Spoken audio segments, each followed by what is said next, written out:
Woo, heavy. Yeah. Hey guys, welcome back to the channel. My name's Andy, this is Mad Fades Vintage. If you don't know me, I'm a vintage clothes dealer based in Staffordshire. We've got a retail store and a website, madfadesvintage.com. The reason I'm making a video today is I've recently come back from a hand pick in a warehouse.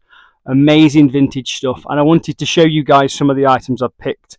Because I bought so much, I might have to split it into 2 or 3 videos maybe, but I'll start off with a few of the items that some of my favourite items out of this bag.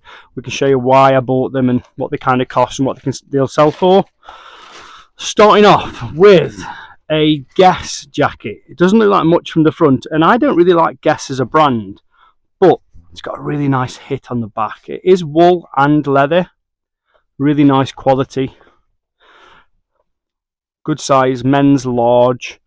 It is made in Italy as well, so all those things will help. These are interesting. A pair of leather Levi's.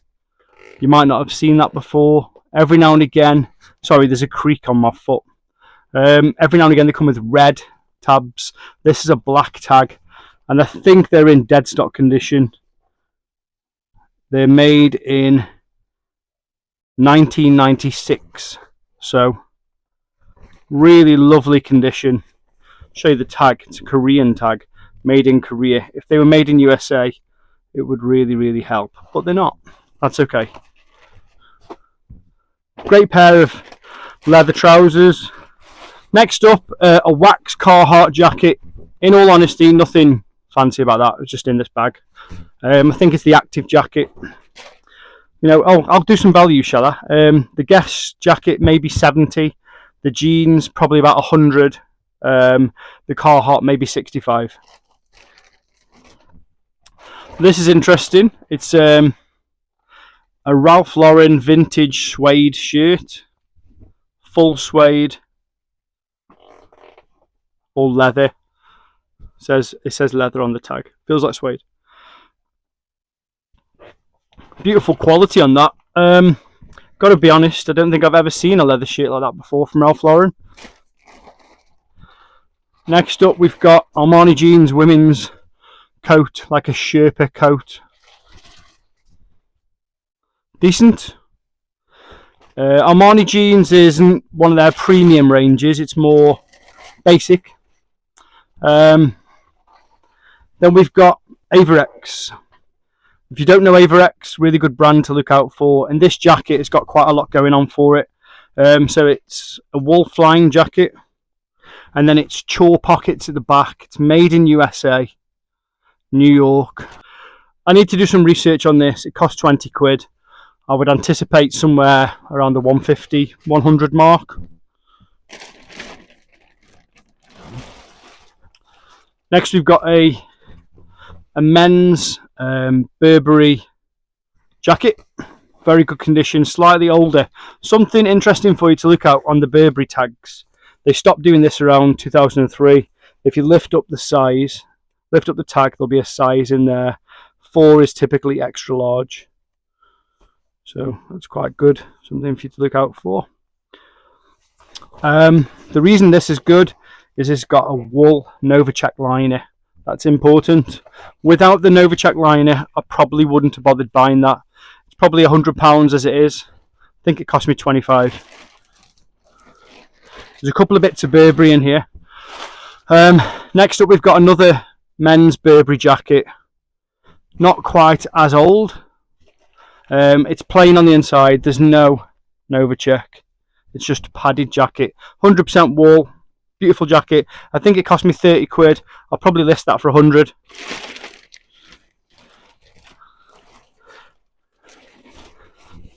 This is nice too. Ralph Lauren polo, men's, extra large. Got a little hit on the arm. Amazing condition. It's goose down. It's not that old. It's quite a modern tag. Good size. Got a removable hood. That's quite cool and will help add some value. It wouldn't surprise me if this is something like 160 quid. I think I paid 30 quid for that. We've got an older Carhartt jacket lined It's not a Detroit jacket. I can't remember the model of this. The tag's really cool. So you've got that on that side. AJB006, made in USA. It's got the United Garment tag. I'll need to figure that out. I think it cost me 30 quid. I would anticipate something in the likes of 110, 130. This is really nice. It's a bit faded, but we'll treat it. It's a Levi's buck leather trucker jacket. I've sold a lot of these over the years. I would anticipate this going for somewhere like about 200. I think it cost me 50. It's the white tab version. From the shape, I would be estimating that that's late 80s or early 90s, but can't be bothered now. Okay, next up we have got another Burberry jacket. Beautiful. It's like a trench jacket. I think it's a men's again, slightly longer. The interesting thing about this one is it's got like a 3-in-1 jacket. You know, when it's got an inside zip and a collar, all you can remove that. It has got the Nova check as well. This is late noughties, well, 2014, 2013. I would probably anticipate that Burberry doing about 130. Another Burberry, this is a ladies puffer jacket, Burberry Brit. I don't think they make Burberry Brit anymore. Again, this will probably go in the shop instead of online. Probably 120, 125. I think we paid 20 quid for that. I've got a few more pieces, but I want to save my favourite till the end. This is a beautiful Schott jacket. It's the Schott Perfecto. Now it says Schott Perfecto medium. I would guess that could be a woman's, not a man's. If it is a men's, it adds a lot of value, luckily. But because of the shape of it and the soft leather, I think it might be a lady's. If you don't know Schott, they're a good brand. They make a lot of stuff for the military. There we go. The tag on them is so nice. I'm just going to check if it's made in USA.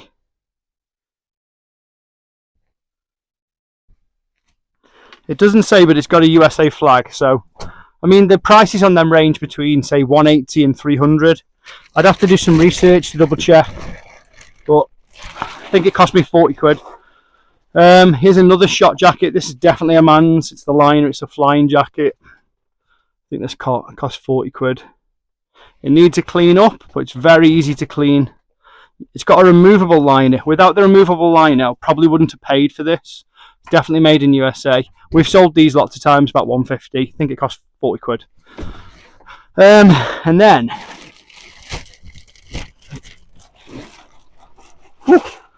really weirdly, I just had 3 of these from a wholesaler in different colours: tan, green, and then black.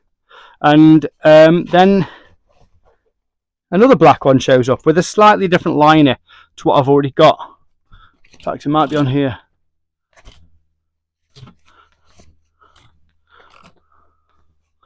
Might be over there. Either way, the green one just sold for 200. The tan one sold for 220. And then the black one is unsold. And then we've got a second black one. So, Flint and Tinder. This cost me 30 quid. I would estimate it for going for around 200. It's a really nice brand to look out for. Made in America. It's got what we call a sack lining. Good keyword for you, sack lining. Now, it's not really a sack lining, but the keyword is sack lining. That kind of lining used to be taken from postal sacks. You see it on lots of old jackets, like that Carhartt one from earlier on. I'll show you. So the closest thing we get in the UK is when